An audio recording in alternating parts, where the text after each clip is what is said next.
All right, here we go.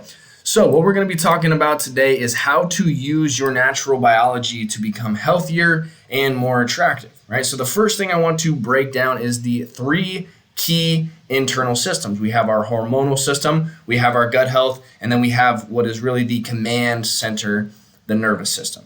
All right. And the most important thing that I need you to understand about these things is that they are entirely subconscious, right? So I can consciously move my fingers, I can, wink my eyes, not very good with the left one, but I can do it consciously, right?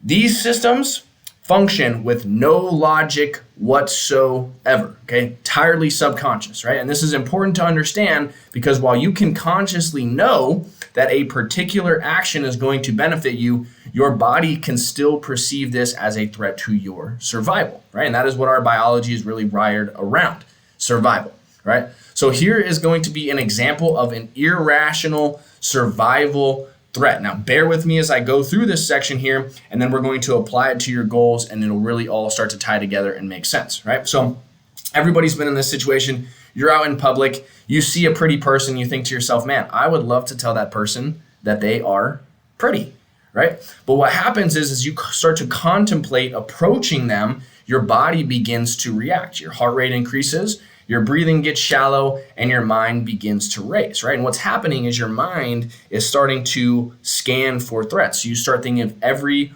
worst, possible scenario that can happen. You start thinking, what if I go up to them and they say ew, or they like, get away from me, creep, or they hit me or some weird shit, You start thinking of all these things because of the way that our biology is wired. We're wired as human beings to be social creatures, and social threat equals survival threat. And I'll dive into that here in a little bit, right?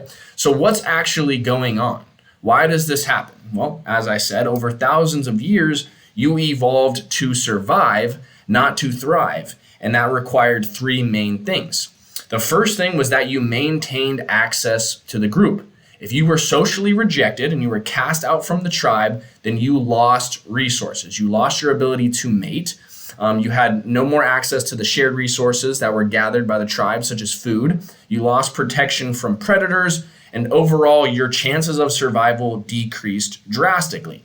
This is why back in the day, exile was a punishment. They would send people out of the city into the wilderness, and that was equivalent to death, right? And again, this was engraved into your nervous system over thousands and thousands of years. This is how you are wired, right? Whether or not you like it, it's how it is, right?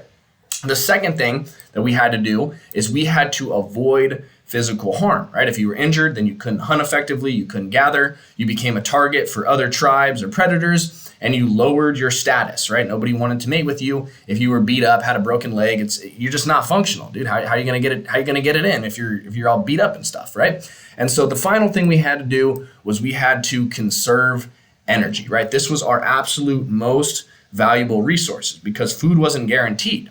Back in the day, we weren't eating 3 to 5 meals a day, going over to the pantry and grabbing some goldfish every single time we wanted a little snackarooski. All right, what we were doing was we were not eating for 3, 4, 5 days until the opportunity to hunt came, or until we, stumbled across somewhere where we could gather some food, pick some berries, whatever it might be. All right, so we had a internal understanding that energy is valuable, right? This is also what the brain ran on, of course. If you expended a ton of energy, then you lost your ability to think quite as clearly, and that could get you into survival issues, right? Not to mention, energy conservation is extremely important for having higher reproductive success, right? So now really think about all these things in tandem and start to apply this to your goals in both fitness and in life, right? While you might have a conscious, logical understanding of certain things, your nervous system does not function off of logic. It survives off of, am I safe or am I in danger? Is this helping me conserve energy or is it not? Is this a risk to my social status or am I safe? Those are the only options that your nervous system bounces off of, completely illogically.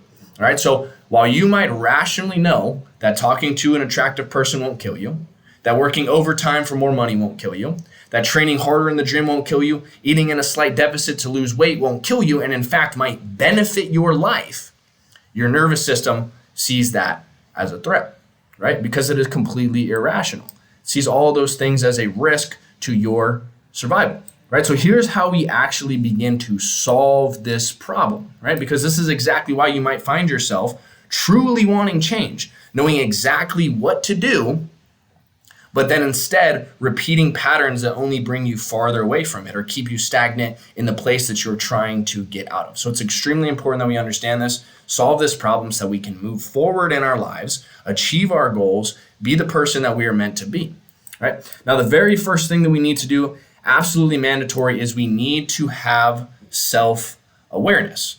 Now, that we actually understand this survival function and how it's holding you back, right? We need to be able to identify it in real time so that we can override your system to take action, right? And I call this making the subconscious conscious, right? So here's an example of something you may have lived in your life. You come home from work, you know, hey, I should go to the gym. I made this commitment to myself, but instead your mind jumps to, well, you know, I'm not really feeling it today. I'm tired. I'll go tomorrow. What you need to do is you need to first hear yourself think that thought and understand, okay, I'm thinking this right now. I know that sounds a little bit goofy, but you need to be able to hear the thought in your mind and understand, okay, I'm having this thought right now. I'm negotiating with myself. I'm coming up with an excuse, and be honest with yourself about it. It's a very challenging thing to do at first, to be completely honest with you. I remember especially when I was trying to quit weed, you're always going to have a moment where you hear the thought and you start to really negotiate. Well, here's why it's fine. Well, really, I am tired today. And well, I worked really hard, blah, blah, blah, blah, blah, blah, blah. Okay? All right? Another example.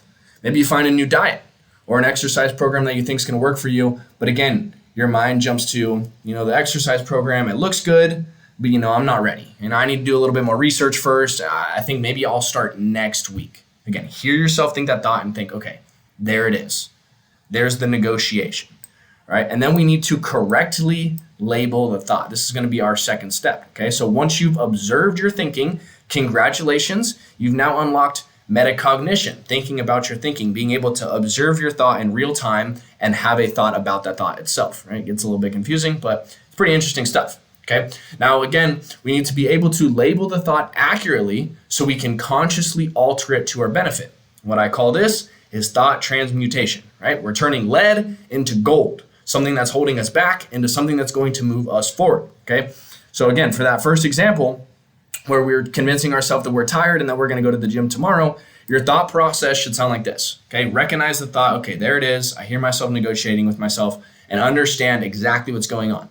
My mind is telling me that I am too tired today and that tomorrow is a better option because my biology wants to conserve energy. That's what's going on right now. Not because I'm physically incapable. You know, you're not so damn tired that you literally have to crawl your way to the gym. You can barely even put your shoes on. That's not how it is, okay? Your biology is trying to conserve energy. So identify that, name it to yourself, and that's going to begin the process of truly rewiring the thought, okay? Same thing with that second example.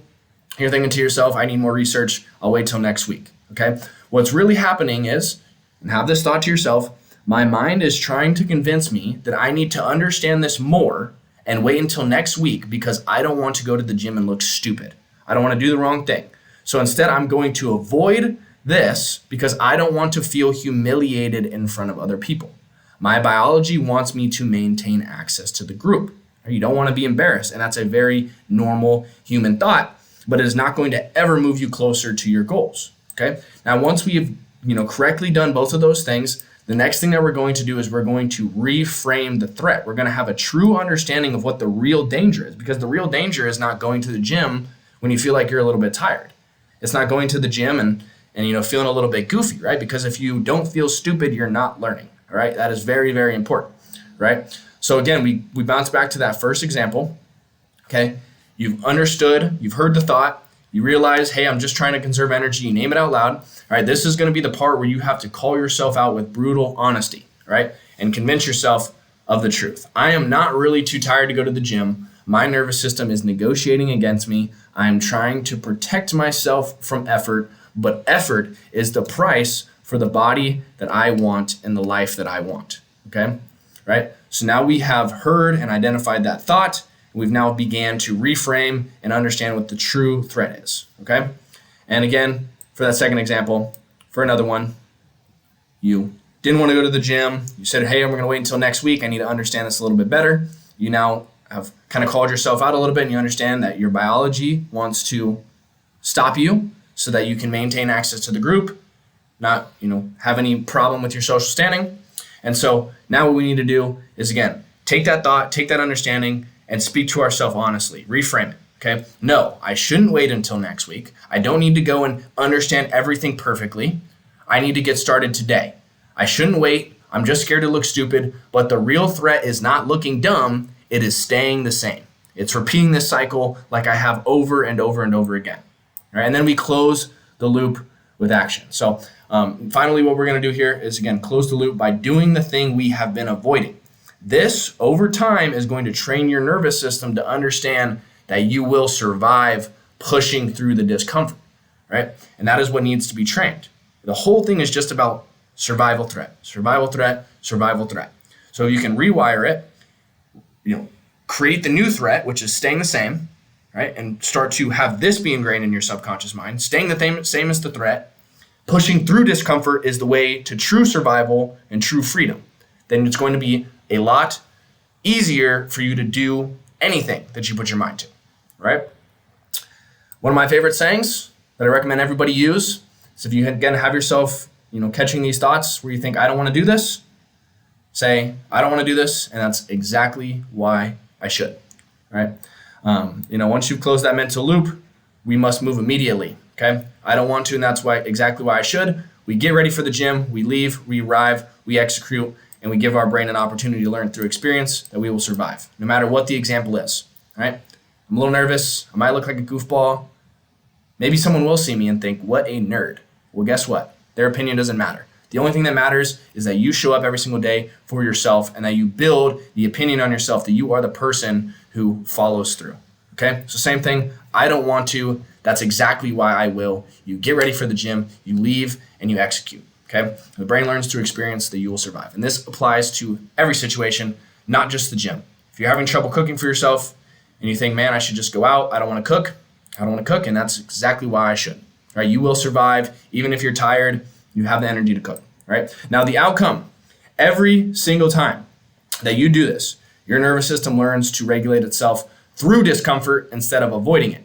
This rewires your biology and turns you into an action taker over time. Okay, and this will be the first step in shifting your identity and moving closer to being the person that you are meant to be. All right. And again, that is all that this is about. If we have, again, a healthy nervous system, one that we can regulate through action, we will quite literally become unstoppable. You can put your mind to anything and you can execute on it, and that will be absolutely pivotal in your growth as an individual. All right. So again, this is just one piece. There is some other things that go into it, of course. But this is really just the absolute base. Without this, it doesn't matter if you have a great workout plan. It doesn't matter if you have the perfect meal plan. You'll never follow through on either one of those things. So it's pointless. Once you can master this, we can start to talk about gut health. We can start to talk about the hormonal system. And then we can start to, really hone in on the personal things, like what your exact meal plan should look like, what your exact exercise routine should look like, how you can actually, make sure that everything that you do works in perfect tandem together. All right, so if you have trouble with any of those things, if you want to understand this on a deeper level, if you just want personal one-on-one help, then send me a DM on Instagram. You can book a call with me in the link below in the subscription. Of course, subscribe to the channel. I will be launching a series called Sunday School, where I'll touch on this again and every single piece of what it takes to get into the best shape of your life, specifically alter your mindset and just be the person that you are meant to be. Thank you for your time. I appreciate it. And if you need help, my DMs are open. Thank you.